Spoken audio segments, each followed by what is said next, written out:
이 시간 하나님과 하나님의 나라는 우리 안에 임할 수도 있고, 그래서 그 하나님의 나라와 하나님을 볼 수 있는 예배의 시간이 되기를 축복합니다. 더 나아가 우리가 살고 있는 이 세상, 믿음 안에서 좀 작아지고 오히려 크신 하나님의 영광이 우리의 믿음 안에서 크게 보여지는 그런 예배의 시간이 되실 수 있기를 축복합니다. 주의 일을 이렇게 할 때 보면 특별히 더 힘들 때가 있습니다. 순차적으로 이렇게 돌아오는 청소 당번이나 아니면 주방 봉사, 또 기도위원, 헌금위원이 왠지 더 힘들고 어려울 때가 있습니다. 우리만 그런 것이 아닙니다. 오늘 본문에 등장하는 사도 바울 역시 다른 때보다, 그리고 다른 것보다 더 힘든 선교지가 하나 있었는데, 그것이 바로 고린도였습니다. 고린도에 있는 유대인들은 사도 바울이 제풀에 지쳐서 곧 고린도를 떠날 줄 알았는데 무려 1년 6개월 동안 고린도에 머물면서 복음을 계속해서 전하자 어떻게 해서든지 사도 바울을 쫓아낼 계획을 세웁니다. 때마침 갈리오가 아가야의 신임 총독으로 부임을 하게 됩니다. 여러분, 신임 총독이 가장 꺼려하는 것은 밀란이 일어나는 것입니다. 자기가 다스리는 그 지역에 분쟁이 있다는 것이 그 당시 로마 황제의 귀에 이렇게 들려가면 무능하게 보여서 총독의 자리에서 물러나기도 해야 되기 때문입니다. 이 점을 알고 있는 유대인들은 신임 총독에게 우르르 몰려갑니다. 그리고 사도 바울이 여러 가지 법을 어기면서 지금 우리가 살고 있는 이 고린도 지역을 어지럽히는 아주 위험한 인물인 것처럼 사도 바울을 고소합니다. 유대인들의 방해 공작은 정말 악랄했습니다. 물론 그 뒤에는 원수 마귀의 세력이 악한 역사를 충동질하고 있는 것입니다. 여러분, 그래서 우리는 깨어 있어야 됩니다. 유대인들은 하나님의 율법을 정확히 알고 있는 사람들이었습니다. 그런데도 지금 사도 바울을 이렇게 모함하면서 고소를 하는 겁니다. 여러분, 악한 사람은 이 점을 모르고 있습니다. 자신들의 똑똑한 머리로 이런 일을 지금 꾸미고 있다 이렇게 생각하지만 실상은 보면 어둠의 세력에 조종을 받고 있는 어리석은 인생들인 것입니다. 그런데 하나님은 지금 이 일을 합력하여 선이 되게 하십니다. 지금 이 신임 총독 갈리오는 하나님을 믿지는 않지만 아주 지혜롭고 판단력 있는 사람이었습니다. 그는 이번 사건이 어떤 범법 행위나 공공질서를 위협하는 일이라면 로마법으로 다스리겠지만 오늘 말씀처럼 언어나 명칭이나 종교적인 문제라면 나는 관여하지 않겠으니 너희들이 알아서 하라 이러면서 단칼에 소송을, 저들의 고소를 그냥 무효화시켜 버립니다. 오늘 보면 14절 15절을 천천히 읽겠습니다. 앞에 14절 15절을 한번 같이 읽겠습니다. 바울이 입을 열고자 할 때에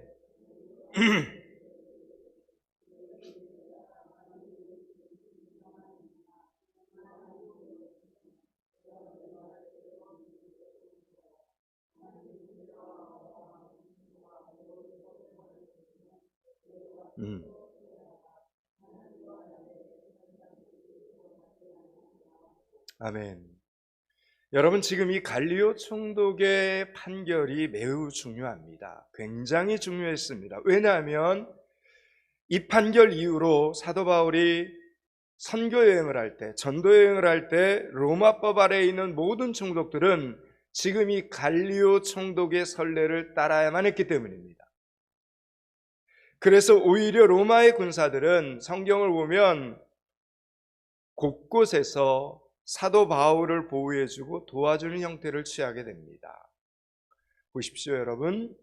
유대인들은 악한 마음으로 악한 역사를 도모했지만 하나님께서는 결과적으로 사도 바울의 선교 사역에 대단히 이롭도록 만드신 것입니다.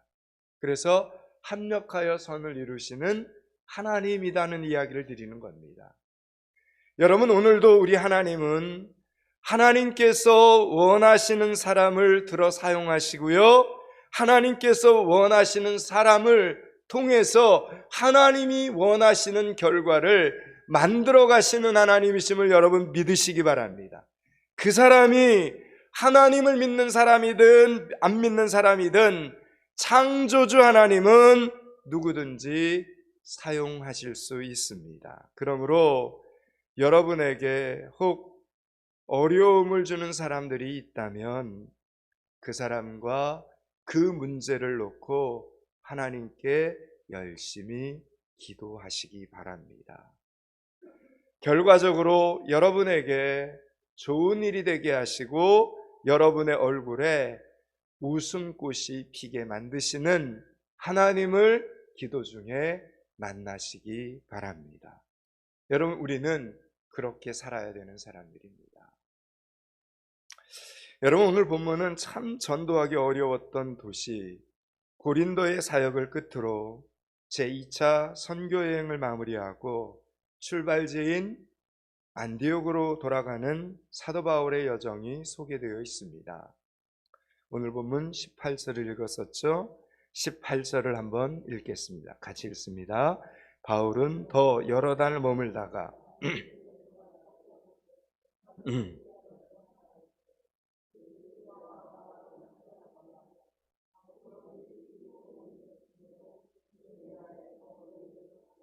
아멘. 안디옥을 향해 돌아갈 때 그 당시에 가장 빨리 가는 교통수단이 배를 타고 가는 것입니다. 그래서 배를 타기 위해 겐그리아에 왔다는 겁니다. 그런데 누가는 여기서 사도 바울이 머리를 깎았다라는 이 사실을 기록하고 있습니다. 이 사도행전을 기록한 누가는 의사이기도 했지만 아주 치밀한 역사학자입니다. 그는 사도 바울의 선교 사역을 자세히 기록하고 있지만 쓸데없는 이야기는 기록하지 않았습니다. 영적으로 의미가 없는 것은 결코 기록하지 않았습니다.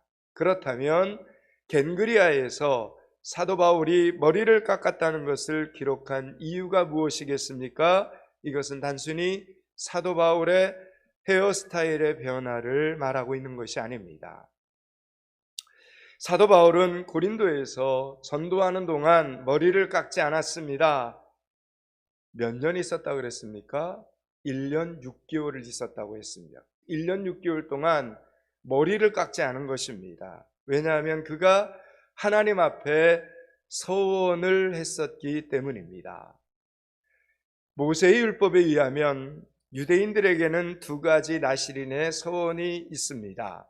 하나는 우리가 잘 아는 것처럼 태어날 때부터 그의 일생을 하나님 앞에 살겠노라고 나실인의 서원을 하는 것입니다. 이런 경우는 평생 동안 머리를 깎지 못합니다.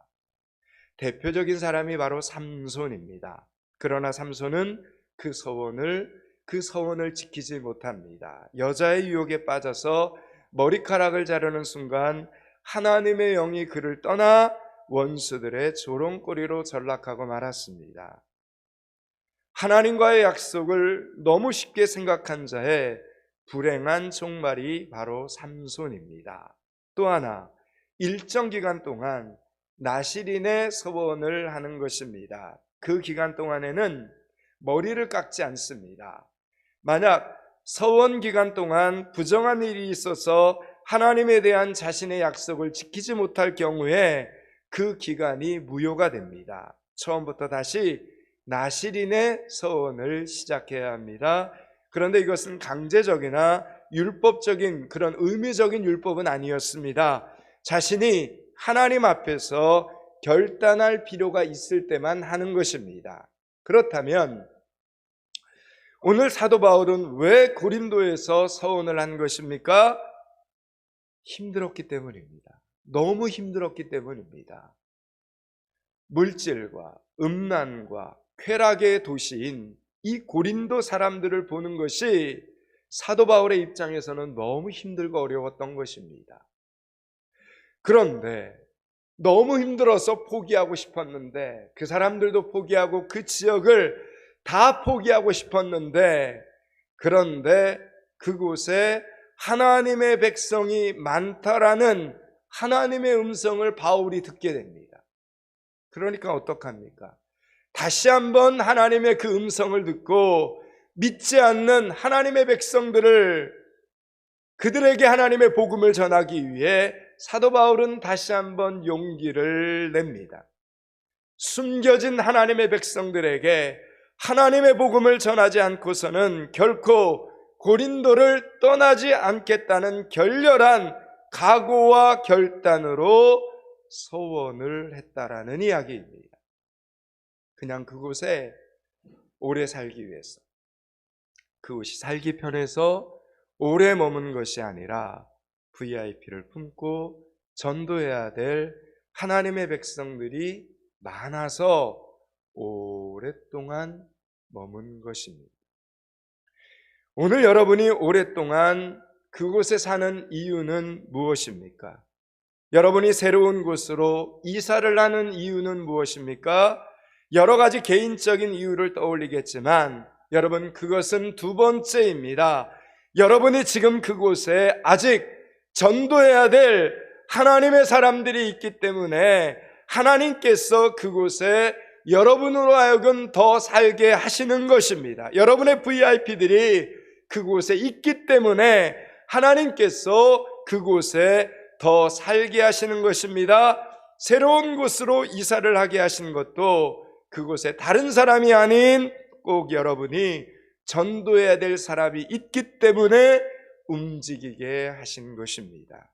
여러분, 우리는 무엇을 하든 우리가 하나님의 사람인 것을 기억해야 합니다. 우리를 통한 하나님의 계획이 반드시 있음을 우리는 기억해야 합니다. 그래서 지금 내가 살고 있는 이 땅에서 나의 믿음의 영향력을 받을 사람은 누구인지, 나를 통해서 구원받아야 될 나의 VIP는 누구인지를 우리는 열심히 기도해야 합니다. 이 기도 제목을 놓쳐서는 안 되는 것입니다. 사도 바울은 이제 고린도의 힘들고 어려웠던 사역을 잘 마무리했습니다. 그리고 겐그리아에서 드디어 머리를 깎은 것입니다. 여러분, 여자들도 1년 6개월 동안 머리를 자르지 않다가 짧은 머리가 되면 그렇게 시원하고 가뿐할 수가 없는데, 남자였으니 얼마나 시원했겠습니까? 또 얼마나 많은 감회에 젖었겠습니까? 이것은 하나님의 사역을 충성스럽게 마무리한 사람들만이 느끼는 감격이고 감사입니다. 이 사실을 알고 있던 이 사도행전의 저자였던 누가는 사도 바울이 겐그리아에서 머리를 깎은 일을 그냥 지나칠 수가 없었던 것입니다. 사랑하는 여러분, 여러분이 주님의 일을 하다가 또 교회에서 하나님의 사역들을 하다가 힘들 때가 있습니다. 그러면 도망칠 생각부터 해서는 안 됩니다. 그러면 우리의 신앙은 반드시 깊은 물속으로 가라앉게 됩니다. 히브리서 10장 38절 39절은 이렇게 말씀하죠. 오직 나의 의인은 믿음으로 말미암아 살리라. 여러분, 이 말은 하나님의 사람들은 믿음으로 산다는 것입니다. 그러면서 바울은 뭐라고 말하냐면, 또한 뒤로 물러가면 내 마음이 저를 기뻐하지 아니하리라 하셨느니라. 우리는 뒤로 물러가 침륜에 빠질 자가 아니요 오직 영혼을 구원함에 이르는 믿음을 가진 자니라 말씀합니다. 사랑하는 여러분, 힘들면 힘들수록 주의 말씀을 읽어 나가시기 바랍니다. 새벽을 깨워 기도하시기 바랍니다. 그리고 여러분이 가지고 있는 주보 한 장을 들고 나가서 한번 전도해 보시기 바랍니다. 반드시 주님의 음성을 듣게 될 줄로 믿습니다. 주님의 음성을 가슴에 품고 힘든 사역을 마무리하고 맞이하는 감격이 오늘 사도 바울처럼 저와 여러분에게도 있기를 축복합니다. 오늘 본문 19절, 20절, 21절 세 절을 한번 읽겠습니다. 최 목사님 로비에 좀 나가보십시오. 19절에서 21절까지 천천히 한 번만 읽겠습니다. 에베소에 와서 그들을 거기 머물게 하고 자기는 회당에 들어가서 유대인들과 변론하니 여러 사람이 더러 오래 있기를 청하되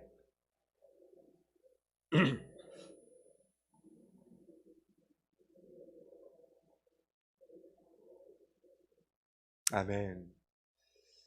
이 당시에는 갱그리아에서 바로 안디옥까지 갈 수 있는 배편이 없었습니다. 그러니까 중간에 한번 에베소라고 하는 그곳에 들려서 그곳에서 배에 필요한 연료와 식량, 음식을 충당한 후에 다시 출발을 해야 됩니다.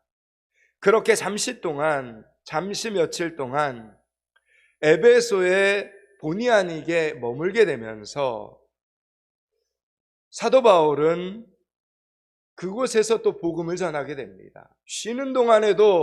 잠시 쉬는 동안에도 쉬지 않고 사도 바울은 에베소에 머무는 그 며칠 동안에도 회당을 찾아가서 하나님의 복음을 전하는 바울의 모습을 우리는 19절에서 발견하게 됩니다. 그런데 여러분 놀랍게도 에베소는 고린도와는 달랐습니다.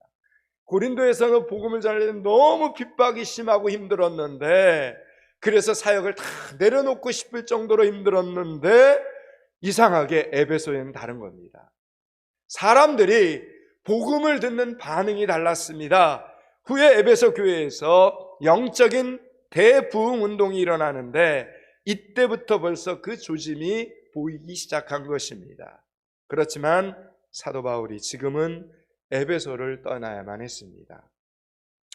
왜냐하면 지중해는 날씨 때문에 이제부터 3월까지는 배를 운항할 수가 없었는데 6월절이 4월 초에 있었습니다. 사도 바울은 그 6월절을 예루살렘에서 보내고 싶어 했습니다. 그래서 안타깝지만 지금은 가야만 했습니다. 여러분, 하나님의 일이라고 해도 무조건 지금 다 해야 되는 것은 아닙니다. 하나님의 일을 할 때에도 보면 하나님의 때가 있습니다. 내 욕심과 내 계획만으로 되는 것이 아닙니다. 여러분, 통일은 반드시 이루어져야 하지만 그것은 하나님의 때가 있습니다. 그동안 우리는 뭘 해야 됩니까? 준비해야 됩니다. 우리 포항믿음교회는 이북노예인 하메노예에 속해 있습니다.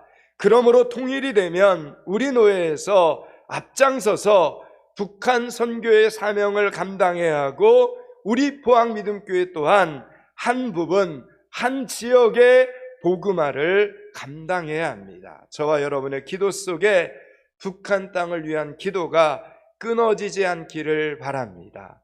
가장 무서운 것은 핵실험도 아니고 미사일도 아닙니다. 기도로 준비되지 않는 것이 가장 무서운 일입니다. 하나님께서 여러분 막으시면 그 무엇도 휴전선을 넘어 우리를 해롭게 하지 못함을 믿으시고 걱정되고 염려스러운 만큼 여러분의 기도의 자리에서 기도의 양을 늘려 나가실 수 있기를 축원합니다. 에베소 사람들이 복음에 적극적으로 반응하는 모습을 보면서도 발길을 아쉽게 돌려야만 했던 사도 바울은 그들과 헤어지면서 이렇게 말을 합니다. 만일 하나님의 뜻이거든 내가 너희에게로 다시 돌아오리라. 하나님의 이 사람의 말은 참으로 무서운 법입니다. 진짜 사도 바울은 다시 돌아오게 됩니다. 훗날 제3차 전도여행을 할 때 그는 에베소를 방문해서 장장 3년 동안 그곳에서 목회를 감당하는 사람이 됩니다. 여러분, 예수 안에서 헤어진다는 것은 만남을 전제로 하는 것입니다. 성령의 사람 바울은 에베소 사람들과의 짧은 만남 때문에 아쉬워하면서도 반드시 훗날 다시 만날 것을 알고 있었습니다. 그래서 자신의 바램과 헌신을 선하신 하나님의 뜻에 부탁하면서 에베소를 떠나온 것입니다. 여러분, 우리는 하나님의 뜻을 많이 이야기하는데, 하나님의 뜻을 이야기할 때, 하나님의 뜻을 우리의 입에 올릴 때 이 사실을 기억해야 됩니다. 우리는 하나님의 뜻을 입에 올릴 때 무책임하게 말해서는 안 됩니다. 지금 사도 바울은 하나님의 뜻을 자신의 입에 올릴 때 자기의 인생을 걸었고 그 말에 책임을 졌습니다. 힘들고 어렵지만 나는 하나님의 뜻에 나의 선교 여행의 여정을 마치겠다는 헌신과 결단의 의미로 그는 말한 것입니다. 이런 헌신과 결단을 각오하지 않는 사람은 감히 하나님의 뜻을 말할 수 없습니다. 하나님의 뜻은 자기 인생을 100% 하나님께 순종하리라는 이 결단을 한 사람만이 할 수 있는 고백이라는 것입니다. 사랑하는 여러분, 왜 하나님은 나에게 하나님의 뜻을 안 보여주십니까? 이렇게 하나님 앞에 따지지 마시기 바랍니다. 하나님의 뜻을 보여주어도 순종하지 않을 것이기 때문에 안 보여주시는 것입니다. 그래서 하나님께서는 우리에게 하나님의 뜻을 보여주시기 전에 우리를 어떻게 하십니까? 훈련시키십니다. 하나님께서 말씀하시면 순종할 수 있는 신앙으로 만들어 놓은 다음에야 비로소 하나님의 뜻을 우리에게 보여주시는 것입니다. 받을 만한 그릇이 되어야 하나님의 뜻을 보여주시는 것입니다. 헌신할 각오가 안 된 사람은 하나님의 뜻을 입에 올려서는 안 됩니다. 준비되지 않으면 하나님은 만날 수 없습니다. 아직 응답을 받지 못한 이유는 온전히 하나님의 편에 서 있는 것이 아니라 언제나 우리 편에 서 있기 때문임을 우리는 기억해야 합니다. 오늘 본문 22절, 23절을 한번 읽겠습니다. 22절, 23절을 같이 읽습니다. 가이사라에 상륙하러 올라가 교회 안부를 물은 후에 안디옥으로 내려가서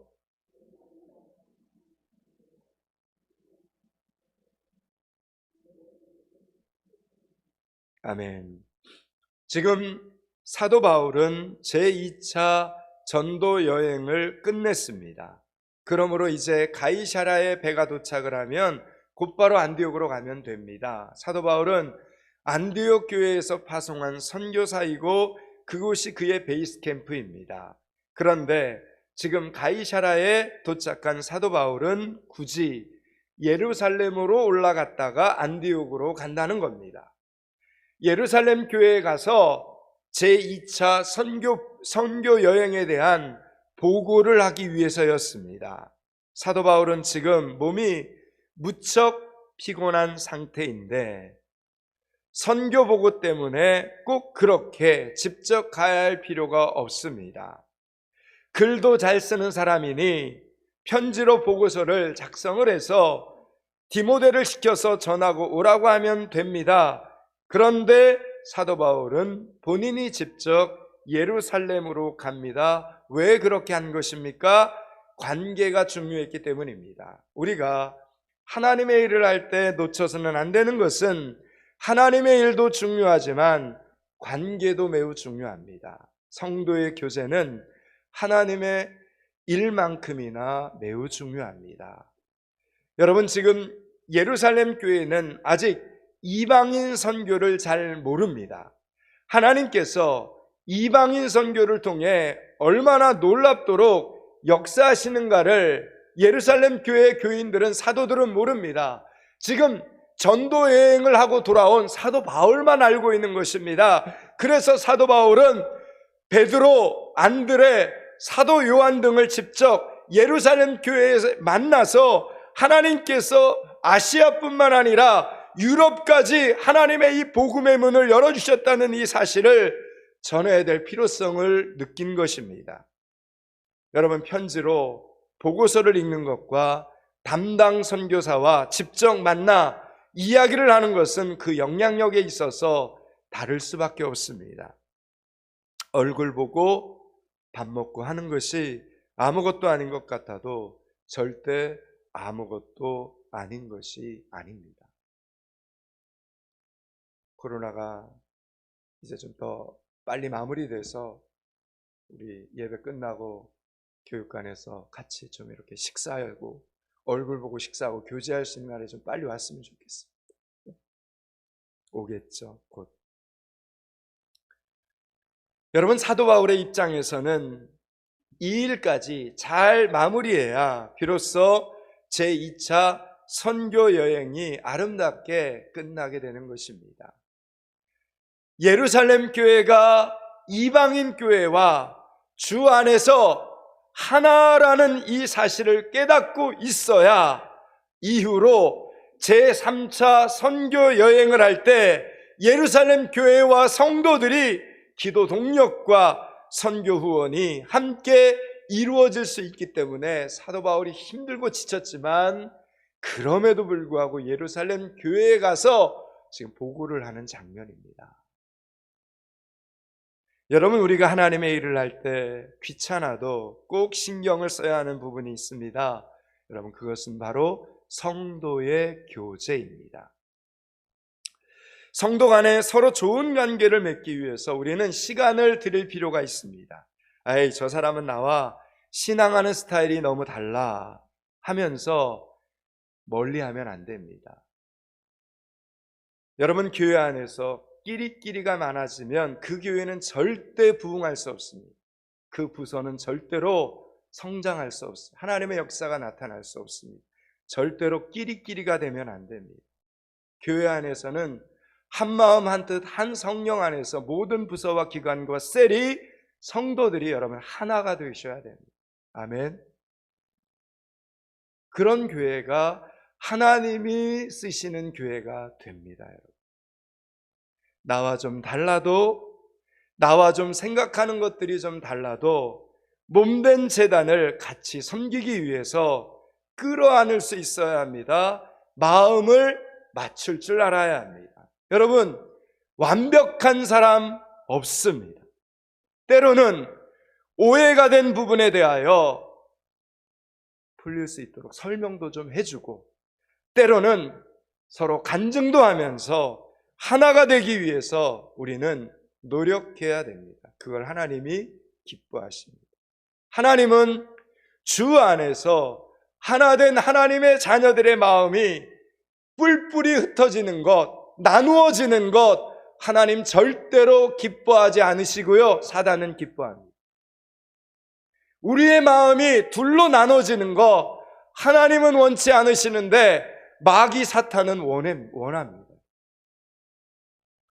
사랑하는 여러분, 믿음교회 성도들은 모일 때마다 하나님을 기쁘시게 하는 성도들이 되실 수 있기를 축복합니다. 여러분, 성격 다 다르죠? 어떻게 다 똑같습니까? 부부로 함께 살아도 보니까 성격 다 달라요.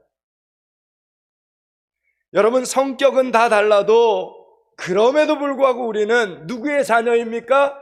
하나님의 자녀들입니다. 하나님의 자녀. 아멘. 예, 우리는 사는 모습이 달라도, 삶은 다 달라도 우리는 포항 믿음교회의 하나님의 지체들입니다. 지체들. 그런데 아무런 노력도 없이 하나님의 뜻이면 잘 되겠지 이렇게 말하지 말라는 것입니다. 하나님의 뜻을 온전히 이루기 위해, 하나님의 뜻을 아름답게 이루기 위해 최선을 다해 헌신하고 순종하는 성도들이 되어야 된다라는 이야기입니다. 십자가에서 죽으셔야 돼요. 그리고 살아나야 돼요. 그때 비로소 하나님의 뜻이 되는 것입니다. 오늘 본문의 제목처럼 하나님의 뜻이면 이라고 말할 수 있게 되는 것입니다.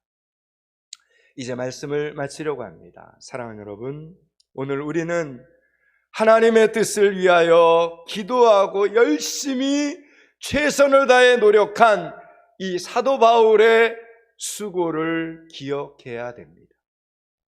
정말 하나 되기를 바라시는 하나님의 뜻을 위하여 먼저 사도된 제자들과 끊임없이 대화하기를 원했던 사도 바울의 이 노력을 우리는 기억해야 합니다. 그렇게 우리를 향하신, 저와 여러분을 향하신, 여러분이 섬기고 있는 기관과 부서와 셀을 향한 하나님의 뜻을 조심스럽게, 소중하게, 그리고 아름답게 지켜나가는 여러분들이 될 수 있기를 주님의 이름으로 축원합니다. 기도하겠습니다. 하나님의 뜻은 자기 인생을 100% 하나님께 순종하리라는 결단을 한 사람만이 할 수 있는 고백임을 기억합니다. 하나님의 뜻을 위하여 하나님의 뜻 가운데 살아가는 성도들이 되게 하여 주시옵소서. 예수 그리스도 이름을 받들어 기도드리옵나이다. 아멘.